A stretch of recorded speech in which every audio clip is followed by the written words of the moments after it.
Right now, our state is formulating a committee to review evaluation of school leaders and teachers. I'm just wondering whether you might have some recommendations for this committee in terms of steps we should take. That's a complicated question, Mary, and there are no easy answers. If there were low-hanging fruit, we would have all figured it out. But let me offer a few suggestions for you to consider as you look at reframing teacher evaluation. And the starting point is to understand where we are. And it's pretty abysmal. The practice of teacher evaluation is one of the least scientific aspects of leadership that we have in practice in any state. To illustrate that, there are multiple studies that show that teachers get evaluated with the same rating regardless of their performance. More than 95% of all teachers receive ratings above meeting expectations. That kind of grade inflation is unrealistic, it's unfair, it's non-discriminating, non-differentiating, and we can never improve as a profession until we solve that problem. Second thing to consider is how we go about teacher evaluation, which historically has been observation.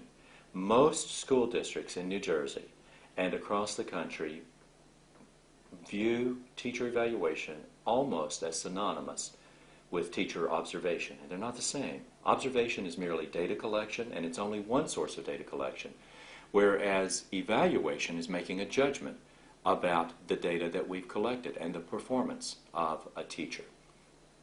If it doesn't touch the life of a child, it's been wasted effort. What we do has to make children better. There are only two reasons why you and I have a job as administrators. One is teaching and learning, and two is supporting teaching and learning. And it's that simple. This evaluation system should be about getting better teachers, supporting better teachers. We're not about getting people, we're about helping people. Now the fact is, and I will not shy away from it, if this were an audience of all teachers, I would still say the same. There are some teachers who got on the wrong bus. Some people, they're not teachers perhaps, but they got on the wrong bus. There must be accountability in the system, but we're not talking wholesale dismissal. I don't know where you're going to replace those people anyway. But we are talking about a balance of accountability and professional growth that is sensible and that makes evaluation a fundamentally important tool for reform.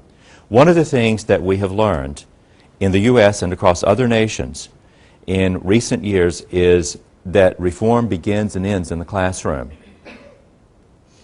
Everything you do, Common Core curriculum, is going to flow through the classroom. You can articulate your curriculum all day and put it in the hands of the wrong person, and it won't work. Teachers matter most. Now, there's a lot of research behind that. That's not the topic. That's not what I'm going to talk about for the day. But I just want to put this in context. Yes, we'll deal with the tools and the techniques, but the big picture is about kids.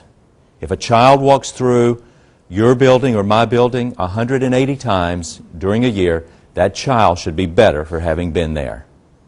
That's what we want out of this system. That's what we want out of everything that we're doing.